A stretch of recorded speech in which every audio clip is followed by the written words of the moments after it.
I think there's been a really significant shift in the level of support that's accessible by the White Ferns players since the 2017 World Cup. I mean, they had a part-time coach, a part-time manager. Now they've got a full-time coach, full-time manager, assistant coaches, specialist coaches, right through this build-up. They've got support and expertise like strength and conditioning, psychologists, video analysis, all that sort of thing. And it really enables the players to be as well prepared as they can be. And just that level of support and value around the players is a great base for performance, and I think that's a big shift this time. And along with that, I think the general public visibility of women's cricket and our elite female cricketers as individuals has also shifted significantly since the 2017 World Cup, with the Spark Sport and the free-to-air coverage with TVNZ. I think back in 2018 there was about 7 domestic matches broadcast in New Zealand, whereas this season there's been, I think, 32 across both platforms. So, I mean, that's a massive shift in terms of, I guess, the general awareness and interest in the Women's World Cup. I think is likely to be higher because of that. I think the shift in women in governance across the levels of cricket in New Zealand is a really good example of how they're using their platform for empowering women in a leadership sense.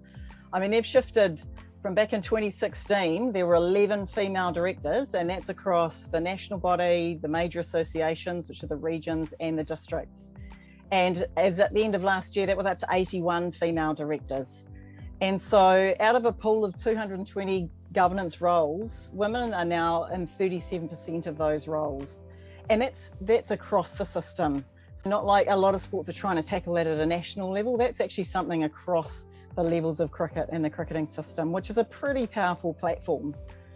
I think the visibility, just that alone, of these women in leadership roles is incredibly powerful from a role model perspective. And obviously they have a voice at the decision-making table. So there's a natural flow on into how the sport is led and delivered into the future. I also think, along with that, the shift in media coverage that cricket is actually an inclusive sport for women and girls is really empowering.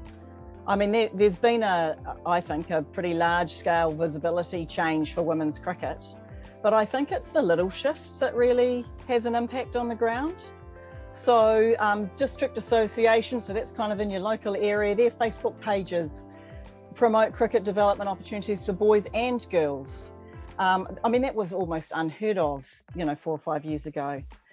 Similarly, when they announced local rep teams, it used to be the cricket team, and then if you had one, the girls team. Now it's the boys rep team and the girls rep team. So I think normalising cricket as a sport for everyone, just like this sort of thing, really means that girls feel equally included and valued. So I guess I was pretty fortunate to be involved with cricket's review of women's engagement across the game. But then I was also brought in as project manager for the first 18 months on their Women in Governance initiative. And so I had the chance to try and shape that kind of thing. And it's really about creating tools and approaches to help sports organisations improve the systems and processes they have to make sure that they're more likely to even attract female candidates. So for cricket, that was things like changing where they advertise. So not just on their own cricket website, but through other various networks and websites where people would be looking for recruitment opportunities. It's about changing the words you use in your adverts so that they don't inadvertently deter females. And so there's some great online tools that you can use to test that sort of thing. Another thing was around shoulder tapping women with the expertise you're looking for. And that didn't come naturally in cricket. So men tend to have their old boys networks. So initially it took a lot more effort to connect with females in this sort of a way. And I probably think the biggest thing that cricket found was making sure organisations have a skills and attributes-based approach.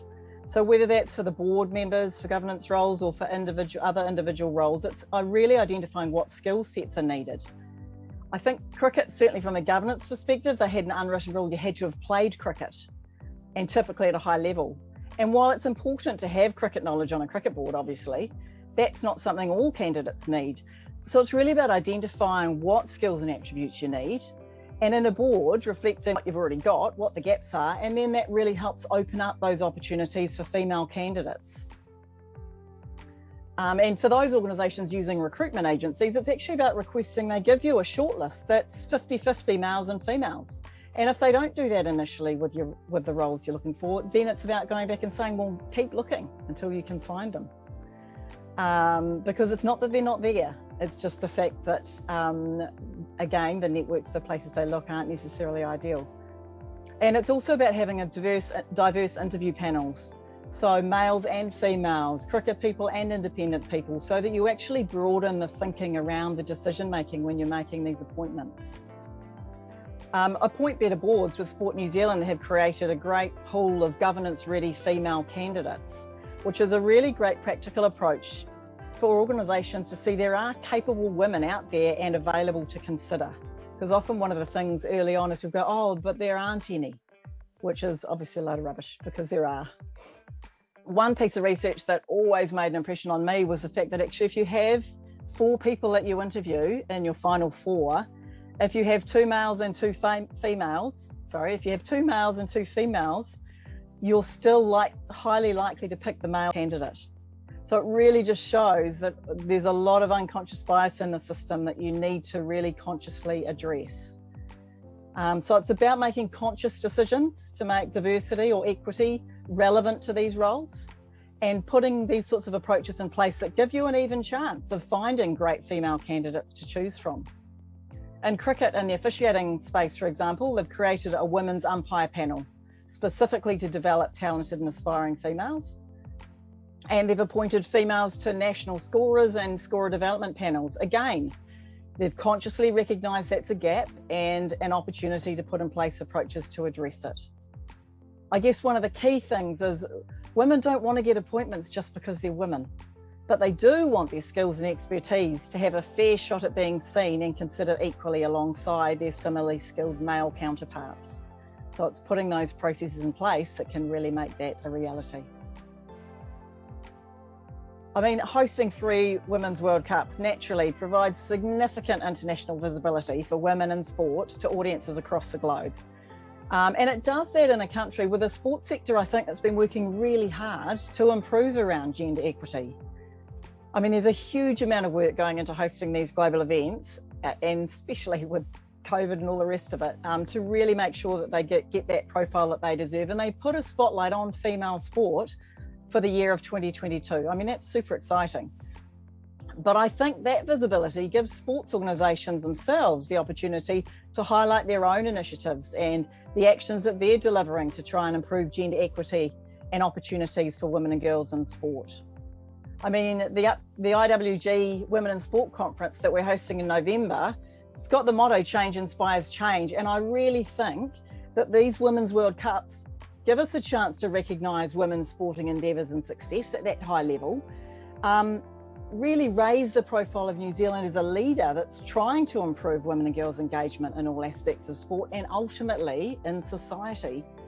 And as a way to inspire people in New Zealand and all around the globe that change in terms of gender equity is possible. And I think in New Zealand, there are so many examples of good practice in this space that New Zealand sports organisations have to share. And for those that are on that gender equity journey or embarking on that journey, I think the Insight Hub that Women in Sport Aotearoa is launching in March is a great place to look, so we can actually springboard off the initiatives and ideas that are already happening across the sector. I mean, I think that if New Zealand hosting 3 Women's World Cups and the IWG Women in Sport Conference throughout 2022 isn't enough to put a profile on inspiring and empowering women and girls in sport, I don't know what is. I mean, it's just fantastic. Right, I think I'm most looking forward, well, we've got a double header at Eden Park, but for me, of those 2, the New Zealand versus England game, which is on Sunday the 20th of March, that's the one I'm probably looking forward to the most, because England are the world champions from 2017. Obviously, that's a big challenge for New Zealand, but always love watching a game of cricket on Eden Park, home city, and hopefully, fingers crossed with COVID and trying to make that work, I'll be on the sideline cheering them on. And if I'm not there in person, then I'll certainly be by my TV cheering them on from home with my family.